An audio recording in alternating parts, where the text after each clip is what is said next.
Cette semaine, on se demande comment la bouffe bio est devenue le nouveau symbole de la droite américaine. On s'intéresse au revenge quitting, la tendance qui devrait peut-être inquiéter vos patrons en 2025. Puis on accueille notre collègue chroniqueur culturel Benoît Lelièvre pour qu'il nous fasse ses recommandations de divertissement pour la relâche. Bienvenue au balado Urbania où chaque semaine, on vous présente des histoires que vous avez peut-être pas vues passer mais qui font réfléchir autant que ce qui fait la une. Moi, c'est Gab et j'ai récemment arrêté de manger du gluten pour m'assurer une meilleure digestion. C'est plate. On est surpris de l'apprendre. Moi, c'est Flo, puis j'ai déjà lâché une job après 2 journées de travail. Les jeunes travailleurs ont une bad rep et je me sens un peu coupable de ça. Hey, c'est quoi la job? C'était vraiment une jobine d'été. J'étais hôtesse dans un resto dans le Vieux-Québec. Ah, puis t'aimes pas ça? C'était épouvantable. T'es assis là puis t'attends tout l'été. Honnêtement, c'est très typique des stages et des genre emplois étudiants. Oui, puis là, t'étais comme, c'est pas vrai, je vais faire ça tout l'été. Ah non, non, non. Je l'ai su très vite. Ah, ouais. Parfait. Je pense qu'il faut adresser le fait que ma chronique la semaine dernière sur le déneigement a énormément fait réagir sur les réseaux sociaux. Je propose qu'on lise quelques commentaires reçus sur TikTok et Instagram. Oui, il y en avait un qui m'a beaucoup fait rire. Il vient de Guillaume Jobin 296. Il dit « Parfait, les services d'urgence se déplaceront en snowblade. » J'ai dû googler snowblade. Oui, Gab savait pas c'était quoi snowblade. Ce sont de petits skis pour faire de la vitesse. On aimerait voir ça. Il y a aussi Fred qui dit « Depuis que j'ai un handicap, je réalise à quel point les gens sont incapables de s'imaginer dans une réalité autre que la leur. C'est un enjeu car c'est pas quand vous le vivez pas que ce n'est pas réel. Donc, les gens, on se met dans la peau de son ami comme chaque enfant apprend en maternelle. Il y a aussi Jewberry Live qui dit « 2 matantes qui essaient de justifier leur bac en féminisme radical à l'UQAM. Urbania n'existerait jamais sans subvention. » On salue nos subventionnaires. On les salue, oui. Est-ce que c'est le bon moment de dire qu'on cherche toujours un sponsor pour ce podcast? Ben si jamais. Oui. Si jamais. N'importe quoi. Pour vrai, je suis ouverte à plusieurs options sans gluten. Oui. C'est moi qui commence cette semaine? Oui, vas-y. Ben parfait, j'y vais. Un sujet plus doux. Un sujet plus doux. Ben écoute, je sais pas, les gens sont en colère et peut-être que cette semaine, il et elle le seront encore. La passion pour la bouffe santé et la peur des pesticides n'est plus réservée aux hippies comme ma mère. C'est maintenant le nouveau kink alimentaire de la alt-right. Adieu Doritos et Bud Light, les conservateurs mangent maintenant des légumes bio, de la viande nourrie à l'herbe et du lait cru. Certains font même leur propre déodorant et pourtant, ils n'habitent pas dans Rosemont. Dans les dernières années, de plus en plus d'influenceurs ultra-conservateurs se sont mis à produire du contenu bien-être axé sur la nutrition, la bouffe santé et l'entraînement. Puis c'est pas juste aux États-Unis que ça se passe, plusieurs Canadiens et Canadiennes sont aussi dans la game. Mais d'où vient cette passion de la alt-right pour la luzerne? D'abord, d'un retour aux valeurs conservatrices. Les tradwives populaires en ligne font la promotion d'un mode de vie traditionnel où les femmes font l'école à la maison et cuisinent tout from scratch, du pain aux brioches en passant par la soupe pour les lunchs. C'est difficile donc d'avoir un petit craft dinner à portée de main dans ce temps-là. Puis quand on y pense, l'alimentation bio cadre parfaitement dans une espèce d'idéal biblique. Tout le discours autour de cette tendance-là met les aliments dans des cases de pur ou impur, ce qui fait que les choix alimentaires deviennent des indicateurs de moralité. Un zucchini bio, un petit pas vers le ciel. Puis finalement, il faut aussi savoir que l'extrême droite fait généralement moins confiance aux institutions comme la science ou les réglementations gouvernementales sur les aliments que la gauche. Si on ne fait pas confiance au système de santé, par exemple, ou qu'on pense que les huiles qu'on nous vend à l'épicerie sont toxiques, ça peut être attirant de penser qu'on peut contrôler notre santé à travers notre alimentation. Quelque chose un peu conspi là-dedans. Oui, comme le gouvernement ne pourra pas vous aider. Les produits qu'on laisse sur les tablettes d'épicerie sont dangereux. Vous seul détenez la vérité. Puis toute l'idée de l'indépendance puis de l'autonomie est très importante, généralement, dans les discours plus conservateurs. Tellement. Et je pense qu'il y a aussi cette idée-là, peut-être, de retour aux valeurs conservatrices, là, de, tu sais, autosuffisance, là, genre, je fais pousser mes propres légumes, je sais qu'est-ce que je mets dans mon corps. L'influenceuse, là, Ballerina Farm, là, qui est comme la qui plus fait ses bagels elle-même. Et, Oui, bien, ils ont une ferme, eux autres, puis ils font pousser la plupart de leurs trucs, ils font leur propre lait, ils boivent le lait cru de leur vache en ligne. C'est ça, le lait cru aussi, c'est pas mal un thing, non? OK, l'affaire du lait, là, c'est tellement intéressant. J'avais pas le temps de tout me pencher là-dessus dans ma chronique ça. aujourd'hui. Moi, je l'ai vu passer tellement de fois, mais j'ai jamais creusé, fait que je suis curieuse. OK, dans le fond, aux États-Unis, on peut vendre du lait cru. Ici, on n'a pas le droit. Donc, cru, ça veut dire non pasteurisé, non filtré, non traité. Là, ici, il y a des réglementations au Canada qui font en sorte que le lait de vache là, qu'on achète doit avoir été traité de certaines manières pour être vendu. Aux États-Unis... Pour genre éliminer les bactéries, là. C'est une affaire sanitaire. Oui, c'est une affaire sanitaire. Aux États-Unis, c'est maintenant permis depuis quelques années. Donc, ça fait la montée en popularité de ce lait-là. Puis c'est qu'il y a beaucoup un discours qui est faux aussi autour du lait cru, donc non filtré, qui prétend que la pasteurisation détruit les enzymes et les nutriments du lait, puis que le lait serait plus pur et meilleur pour la santé. Puis il y a beaucoup d'influenceurs aussi qui ont ce discours-là, là, que ça serait une meilleure digestion. Mais l'affaire, c'est que le lait cru peut contenir plusieurs bactéries. Donc, genre, et donner le E. coli, la salmonelle, la listerioose. Ce qui n'est pas génial, mais c'est vraiment... Le lait cru est comme devenu le symbole aux États-Unis de cette espèce de mouvance de wellness, de alt-right là. Puis il y a beaucoup d'ultra-conservateurs qui militent dans les États américains pour que le lait cru soit permis à la vente. C'est fou parce que en fait, c'est juste de ramener ce mindset-là de genre anti-interventionnisme de l'État jusque dans ce que tu bois, ce que tu manges, ce que tu consommes. C'est poussé très loin, quand même. J'ai vu, là, En fait, moi, je suis tombée sur toute cette tendance-là du wellness alt-right dans mon fil Instagram parce que je consomme beaucoup de contenu santé, de bouffe santé. Il faut dire que Gab est une grande fan de luzerne, là, j'adore et de la petites luzerne, pousses en général. J'adore les micro-pousses, j'adore tout ce qui est comme cuisine ultra santé. Puis j'ai beaucoup de contenu maternité aussi parce que je suis mère. Et à un moment donné, mon algorithme m'a comme fait 1+1 et je me suis mis à avoir plein de contenu de tradwife qui disait, mettons, quand tu rencontres un gars qui consomme pas d'huile de grain et qui mange bio, puis là, tu veux le marier. C'était comme des mimes un peu de même. J'étais comme, c'est quoi cette affaire-là? Puis là, c'était tout du contenu canadien, là, puis j'ai commencé à chercher un peu. Puis là, je suis tombée justement sur toutes ces couples-là ou ces mères-là, ou même des hommes là, qui vont faire ce contenu-là plein d'affaires, puis qui ont des discours super dangereux et faux, là, parce qu'ils n'ont tous aucun background scientifique, évidemment, là, comme qui disent que, mettons, le tofu fait pousser des seins aux hommes. Tu sais, ça, on voit ça en ligne. Là, genre, les huiles végétales, donc de canola, sont toxiques et vont causer de l'inflammation. Tous des termes scientifiques, mais qui sont mal utilisés. Ouais. Donc, c'est comme quand même dangereux. Ben oui, c'est dangereux, puis c'est ça qui est fou quand tu fondes une... Tu sais, tu crées un peu ton petit écosystème quand tu fondes ta famille, ton petit clan, ta petite population. Puis là, tu peux, en fait, décider de quel type de connaissances tu transmets à tes enfants, quel type de valeurs, quel type de... Fait que là, il va y avoir peut-être une génération de jeunes conservateurs qui vont pas savoir que c'est... que c'est pas vrai. Que c'est pas vrai. Puis après ça, je dis c'est pas vrai. Est-ce que j'ai fouillé des études ce matin avant de dire ça? Non, là, mais c'est quand même fou. Mais en même temps, il y a plusieurs choses qui sont vraies, là, par exemple que des légumes bio, c'est bon pour la santé, ben oui. ou whatever. Là, puis que c'est vrai que c'est mieux de manger des aliments non transformés que du Kraft Dinner à tous les jours. C'est juste que je pense qu'il y a beaucoup de désinformation, mais en général, dans toute la culture du wellness, il y a beaucoup de désinformation. Puis je pense que toute cette tendance-là aussi là, de wellness alt-right a eu comme une espèce de souffle nouveau avec la COVID, là, puis toutes les espèces de backlash envers les précautions sanitaires, les vaccins. Je pense que ça a fait peur à beaucoup de gens, puis ça a envoyé beaucoup de gens dans la mouvance contre les institutions de santé, puis ça a fait beaucoup de distrust. Je sais pas pourquoi je parle anglais aujourd'hui. Je suis rendue tellement anglophone, mais ça a vraiment donné un nouveau souffle. Oui, puis une envie de faire une espèce de retour aux sources. Là. Ça aussi, c'est une idée qui est très populaire dans les milieux plus conservateurs, de comme revenir à la base, aux façons plus traditionnelles de vivre, de consommer, de... Bien, je trouve ça intéressant. En tout cas, ce que j'ai trouvé le plus intéressant là-dedans, c'est que l'idée de manger bio, c'était très gauchiste jusqu'à il n'y a pas si longtemps. Là. C'est vrai, c'est un drôle de shift. C'était très genre Québec solidaire Rosemont. Puis là, c'est devenu... La alt-right aussi est tombée dans cette table. Donc, on se retrouve tous chez Rachel Berry. Au avril. Ouais, je conclue là-dessus. C'est à toi. Cool. Ben, Gab, tu l'as peut-être remarqué, les rapports employés-employeurs ont eu des airs de grosses babounes dans les dernières années. Tous les buzzwords qui servaient à caractériser les phénomènes observés en milieu de travail depuis 2020 ont sonné comme une trêve du silence. Genre le quiet quitting, le quiet firing, le quiet vacationing ou le quiet promoting. Puis là, il y en a d'autres. Tout est quiet, hein? Tout est quiet. Ouais.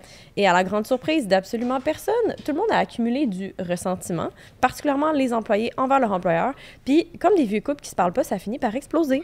Et c'est un peu ça, le revenge quitting, qui est apparemment la tendance de 2025 dont j'avais envie qu'on jase cette semaine.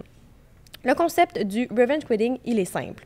On prend la décision très calculée de sacrer son camp au pire moment et de la pire façon possible pour son employeur. J'ai fait mon tour sur Reddit et j'ai trouvé des techniques bien rodées. Certains démissionnent en plein milieu d'un projet crucial, histoire de mettre tout le monde dans le jus. D'autres s'assurent de quitter avec des outils ou des connaissances clés juste pour compliquer la vie à ceux et celles qui restent. Ah Et les plus games synchronisent leur départ avec d'autres collègues pour que ça frappe encore plus fort. Ah, mais ça, c'est un vieux concept quand même. Tu sais, l'idée de Bold on moves. quitte tous ensemble, tu sais. Ah oui, c'est très... oui. Oui. Bref, c'est dramatique, c'est personnel et selon Forbes, ce serait près de 30% des travailleurs qui s'attendraient à voir certains de leurs collègues revenge quit cette année. Hein? Le Gab, tu te demandes sûrement pourquoi tout le monde a la mèche si courte. Ben, on n'a pas besoin de chercher bien loin. Depuis quelques années, le marché du travail est un cauchemar. Entre les licenciements massifs, l'intelligence artificielle qui gruge des jobs et les salaires qui suivent pas le coût de la vie, la plupart des employeurs tiennent à leur emploi des travailleurs, tiennent à leur emploi comme à une bouée de sauvetage. C'est peut-être pour ça que le taux de démission est au plus bas en 4 ans, même si parallèlement, 65% des travailleurs sont malheureux dans leur emploi actuel, selon des données de Glassdoor. Tout porte à croire qu'on endure sa job qu'on n'aime pas, qu'on accumule, puis que quand on finit par prendre son courage à deux mains, on a envie de faire un dernier fuck you à son employeur. Mais là, c'est ça, moi, ce que j'entends dans toutes ces tendances-là, c'est comme le ressentiment accumulé, comme tu parlais Ouais. de vieux couple, là. On dirait qu'on a déjà parlé de ça, me semble, dans une de tes chroniques. Ouais. Tu sais, quand t'accumules du ressentiment dans ton couple, puis tu te mets à faire des coups chiens juste pour Oui, faire c'est chier ça. l'autre personne. Là. C'est très Ou bas. genre, envers des colocs. Tu sais, quand tu communiques pas avec tes colocs, Mhm. là, tu viens frustré que, mettons, ton coloc, je sais pas, genre, sorte jamais son lavage de la laveuse. Puis tu le lui met dis dans pas ses choses. Puis tu lui dis pas. que ça te Puis là, gosse. tu commences à faire des trucs passifs-agressifs, genre, mettre son lavage mouillé sur son lit, tu Oui, sais. oui. Pourquoi tu fais ça? Mais c'est vraiment exactement ça. Puis on dirait que, comme, je trouvais ça intéressant, cette tendance-là, mais au final, j'ai l'impression que c'est un peu des enfantillages, puis que, pour vrai, flash news, tout le monde est remplaçable. Votre employeur n'est pas votre famille, encore moins votre ami.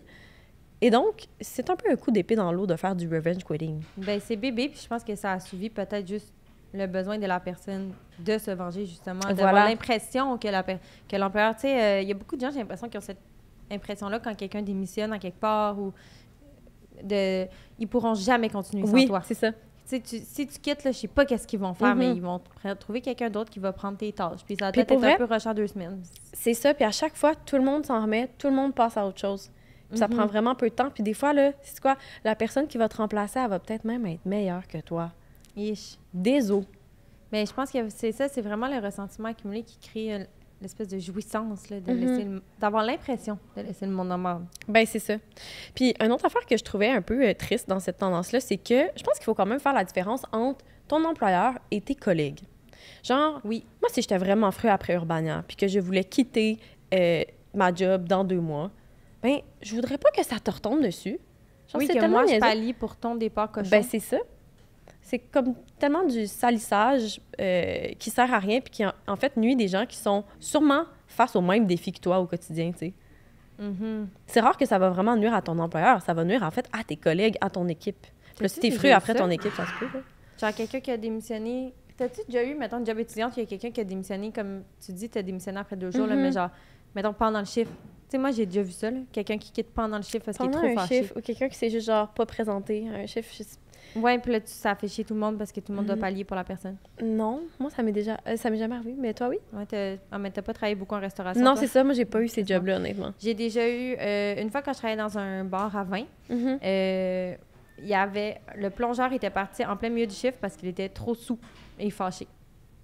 Trop sous. Ouais, mais tu sais, un chiffre là, de, mettons, vendredi soir à 7 heures, là, comme Ok. un cauchemar pour un bar. Là, Oh, puis il n'y a pelaille. plus de plongeur. Et là, moi, j'avais fait la plonge parce que j'étais comme au bas de cette petite échelle de... Tu sais, j'étais très jeune. Là. Puis je m'étais proposé pour le faire, puis ça avait été super chaotique pour tout le monde. T'avais pas de faux ongles à l'époque. À l'époque, je n'avais pas de faux ongles, Une chance. mais après, j'avais eu les mains très sèches. C'était pas un plongeur n'est pas un métier pour moi. Bref, non, moi, j'ai jamais vraiment vu ça, mais j'ai vu beaucoup de personnes dans mon entourage dans les dernières années quitter là, en étant comme un peu fru. Amère. Ouais, un peu amer. Vraiment avec beaucoup d'insatisfaction qui se sont accumulées puis qui n'ont jamais communiqué. C'est pour ça que souvent, ils font des entrevues de départ là, dans les entreprises, généralement. Tu sais, Ouais. les ressources humaines te rencontrent à ta dernière journée officielle de travail pour voir qu'est-ce que tu as à dire. Ouais. Puis je trouve vraiment que c'est un mécanisme tellement important et pertinent, les entrevues de départ. Et je me demande à quel point les gens disent tout ce qu'ils ont à dire dans ces entrevues-là, parce que des fois, tu es peut-être comme « Anyway, je m'en vais » ou « Je veux des bonnes références, je vais Mhm. pas bitcher à Ah! 100%. Je sais Moi, pas. je trouve ça le fun. À chaque fois que ça m'est arrivé, on dirait que j'étais comme, j'ouvre les valves. Là, je veux dire tout ce que j'osais pas dire. Puis généralement, je pense que je suis du genre à adresser au fur et à mesure, pour vrai, parce dans mes milieux de travail. Mais, tu sais, des affaires un peu subtiles, des dynamiques de malsaines entre les employés ou genre... tu sais, je pense que c'est vraiment des bons moments pour nommer ces choses-là. Bien, encore une fois, on invite les gens à communiquer et à arrêter de faire de l'évitement face aux situations qui les rendent frustrés. Ben oui, vraiment. Puis, dernière affaire aussi, si vous avez envie de revenge quit en 2025, assurez-vous de peut-être avoir un autre job avant de revenge quit. Parce que... Le marché n'est pas pour vous, là. Sinon, vous allez juste perdre au change, pour vrai. Ouais. Hey! Bref. Je pense que c'était tout, puis on accueille un de nos collègues cette semaine. Oui, cette semaine, on est super contente d'accueillir notre collègue Benoît Lelièvre, journaliste chez Urbania, et je lui cède mon micro. Oui, Ben va se joindre à nous, puis on fait quelque chose d'un peu différent cette semaine, parce que c'est la relâche qui s'en vient, puis on avait envie que Ben nous aide à consommer de la bonne culture. C'est vraiment un expert. Contrairement à moi, il n'a pas d'enfant, donc il a le temps de consommer autre chose que pas de patrouille. Et là, Ben, aujourd'hui, tu as décidé de nous faire comme une petite liste de recommandations, c'est ça? Absolument. OK, bien, on les écoute. Bien, je vais essayer de viser un peu tout le monde, puis de donner quelque chose à des gens qui ont des styles de vie différents, dont le tien, c'est-à-dire avoir des enfants. Oui. Il y a une exposition gratuite au Centre Phi sur Jean-Marc Vallée, puis les inspirations qui ont marqué son œuvre, ce qui s'appelle Mixtape. Si vous avez le goût de sortir de chez vous sans vous casser le portefeuille ou engraisser celui d'Oncle Sam, vous avez cette option-là.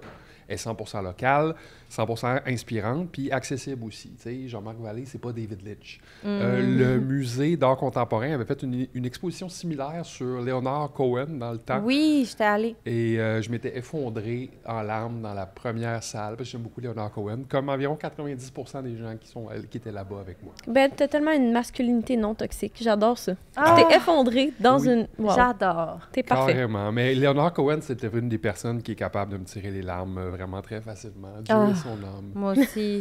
J'étais tellement triste quand il est mort, j'étais allée à sa maison porter des fleurs. Ah, pour vrai? Ouais. Ah, Wow. j'aurais dû faire ça. Oui, j'étais dévastée, là. Deuxième suggestion. Oui. Si vous êtes plus du type pantouflard pendant la semaine de relâche, ben, vous avez une bonne occasion de rattraper vos retards littéraires. Vous n'avez pas lu le dernier roman de l'autrice irlandaise Sally Rooney, Intermezzo? C'est pas mal le moment de le faire. Vous avez jamais lu Sally Rooney? Ben, vous pouvez commencer par Normal People, qui est son roman le plus populaire. Hey, moi, je suis en train de lire ça. Puis, Ben, est-ce que tu les as lus en anglais ou en français? J'ai lu Normal People puis Conversation with Friends en anglais. OK. Pour vrai, je pense que les gens, il faut qu'ils lisent ça en anglais. Ah oui, absolument. Genre, je lis en ce moment la version en français, puis je suis pas capable de la finir. C'est pas très bon. Mais en anglais? Oui, il y a Paraît que vraiment c'est incroyable. une intimité à son écriture que je pense qui n'est pas traduisible. C'est ça. J'ai une théorie, moi aussi, que les traductions françaises de romans américains sont pas bonnes. Bah, de romans Mais anglophones, je pense, tout court, C'est un gros statement, irlandais. là, mais je pense que pas toutes pas bonnes. Là. Je veux pas fâcher les gens encore, là, mais je trouve que souvent, des fois, il y a quelque chose des fois qui est pas qui marche pas, qui se rend pas, genre. On perd. Lost in translation, comme on dit. Oui, absolument. C'est vraiment un problème qui fait en sorte que moi, je me trouve choyé de pouvoir lire en anglais. Ben oui, Puis c'est ça. Puis là, après, on se demande, on est comme Christy, quand je lis des livres traduits de l'allemand, je parle pas allemand, qu'est-ce que je perds, tu sais? Exactement. Ouais. Exactement. Il y a, si vous parlez pas en anglais, il y a Hakim Gagnon qui sort un nouveau roman le 19 mars. Fait que si vous n'êtes pas rentré dans le hype, ben allez lire Grande B au passé simple. C'est un roman avec une tendresse qui va vous scier les jambes. De quoi il parle dans son livre déjà? Dans Grande B au passé simple, c'est un livre sur sa relation avec son père. OK. Ouh. Ouais. Intéressant. C'est très... Puis sinon, si vous avez des enfants, puis vous avez juste des petits moments C'est moi. le soir, la nouvelle série de Stéphane Lafleur et Joseph Marchand prend environ 1 heure et demie à regarder. Ah, c'est mon temps, ça. Oui, exactement. C'est très discret puis tragicomique, un peu dans le style de Stéphane Lafleur. Mais c'est super cute, puis ça expose une certaine laideur du processus de deuil dont on n'est pas habitué de parler. Fait que je trouve ça vraiment intéressant. C'est très vulnérable, comme c'est très tendre. Comment ça s'appelle? Chef d'orchestre. OK. C'est où? C'est sur tout.tv. C'est une bonne. C'est-tu gratuit ou il faut que je sois abonné? Je pense qu'il faut que tu sois abonné. Moi, j'ai ça avec mon contrat TELUS. Genre, j'ai jamais payé pour. Ah, c'est intéressant. Mais Ouais. moi, c'est ce genre d'affaires, je pense pas regarder. Donc, tout le monde, si vous êtes des imbéciles là, du contrat comme moi, prenez le temps de voir si vous n'avez pas des petits avantages.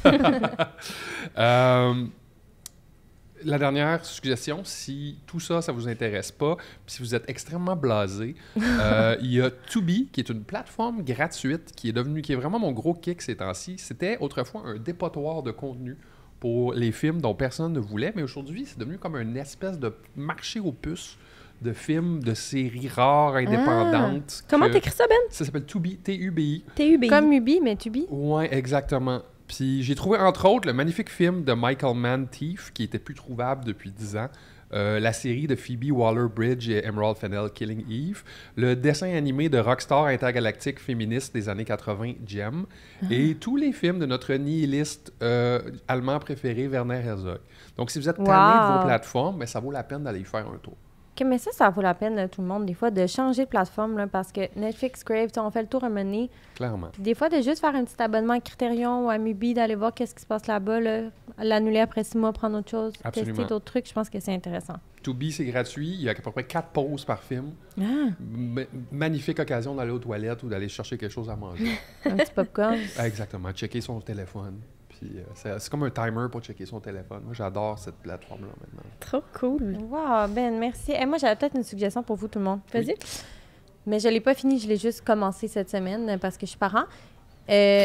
Sur Mubi, justement, il y a un film qui s'appelle Grand Theft Hamlet. Oui. OK, c'est un... Tu connais-tu Grand Theft Auto, le jeu, Oui, oui. le jeu vidéo? C'est comme un jeu où tu peux conduire des voitures, battre des gens puis tirer du gun. Là. C'est un jeu classique de plateforme. Mais il y a des acteurs, pendant la pandémie, des acteurs anglais qui ont organisé une représentation ou qui essaient d'organiser... Le film, c'est un peu genre eux autres qui essaient d'organiser une représentation de Hamlet dans le jeu. Tout le film se passe dans Grand Theft Auto. Ils sont comme en personnage avec des guns. Oui, c'est magique. Wow, Ça ben, vaut la à voir peine. sur Mubi. Si vous avez comme une semaine gratuite sur Mubi, là, lancez-vous là-dessus, je vous le conseille. J'ai entendu dire que c'est vraiment drôle parce que c'est sur le jeu en ligne, puis il y a des gens qui se font gonner en plein. Oui, ils sont en train, ils font l'audition pour la pièce, puis ils se font gonner. Il y a des gens qui sont comme leur personnage, c'est un alien, puis là, ils font des scènes de Hamlet. C'est vraiment deux univers qui se mélangent, c'est incroyable. J'ai vraiment le goût de regarder ça. C'est à voir. Ah, ben là, Ben, c'était tout? Oui. C'était fantastique. Absolument. Merci. Merci tellement. Ben publie chaque semaine des chroniques culturelles et des entrevues vraiment shiny dans Urbania, alors ne manquez pas ces textes. Ben là, Ben, c'est le moment où on te kick out pour Ok. clore. Mais merci d'avoir été là. Merci C'était tellement fantastique. d'avoir été là. Flo, tu fais ton contenu enregistré? Ah oui. Alors moi, Gab, je ne sais pas si tu as remarqué que on dirait qu'il y a de plus en plus d'enfants, puis là je parle de jeunes de genre moins de 15 ans qui ont des plateformes, des podcasts, Oui. qui font des vidéos sur TikTok. Et là, je suis tombée sur la page d'un Américain qui s'appelle Matt Morstad, qui affiche ces deux jeunes garçons de genre 12 ans sur sa page et ils font des vidéos du genre. Je te fais écouter. Kid. Of course, I use the bathroom based on how I was born. I'm a conservative kid. Of course, I know that the national debt and inflation is stealing our future. I'm a conservative kid. Of course, I know that we are a constitutional republic and not Tu a vois le genre, je pense. Fascinant. Quand on dit essayez de ne pas pousser vos opinions sur votre Oui, c'est enfant, ça. moi, c'est quelque chose que je vais essayer de faire, même si je suis une féministe constamment frustrée. Là, je vais Ouais. peut-être essayer de ne pas... Violette est déjà radicalisée, hélas. Ouais. Mais Ben, clairement, là. non, elle aura droit à ses propres opinions, mais pas comme ces deux jeunes garçons. Hey, c'est Matt terrifiant, Morstad, hein? allez voir ça, c'est impressionnant. Ils ont même un balado. Wow. Moi, je t'avais déjà parlé de mon algorithme Explore Instagram qui est complètement tombé sur la tomate. Là. Oui. J'ai beaucoup de contenu chrétien fondamentaliste là-dedans. Ah ouais? Et récemment, il y a une prière qui m'a trouvée. Ma chanceuse. Quelqu'un a prié pour moi. Ouais. Je vais te la faire écouter. Quand tout ça arrivera. Parfait. I want to pray for those who have gluten intolerance right now. In the name of Jesus Christ, I command gluten intolerance to leave your body. I command your body to align with the word of God. I decree that no weapon formed against it is going to prosper. I say Pour vrai, les personnes qui ont une intolérance au gluten méritent. Genre, Mérite compris pour eux et elles. pour vrai, oui. Ça a l'air tellement difficile. Ça C'est partout. suck. Pour vrai, j'ai pas d'intolérance. Là. C'est juste que j'ai une mauvaise digestion. Puis je pense que diminuer le gluten m'aide. Mais une chance que je suis pas cœliaque, ça doit faire chier. C'est quelque chose. J'ai quelqu'un proche de moi qui est cœliaque et genre, il faut qu'on mette dans le toaster. On a comme des petits ziplocs dans lesquels il faut mettre la tranche de pain dans le toaster. Oui, c'est ça, parce que s'il y a un contact, ils vont à l'hôpital, c'est un cauchemar. En tout cas, on a une pensée pour eux. C'est sûr qu'on prie pour ces personnes-là. Ben, je prie pour eux et elles. Je pense que c'était tout pour aujourd'hui. Ben, merci à Ben d'avoir été là et merci à toi, Flo. Si vous avez aimé ça, vous savez quoi faire. Likez, partagez, abonnez-vous pour jamais rater un épisode et pour plus de conversations éclairantes, d'histoires surprenantes et de rencontres extraordinaires. Abonnez-vous au Micromag d'Urbania. Et on se retrouve la semaine prochaine. Au revoir. Bye.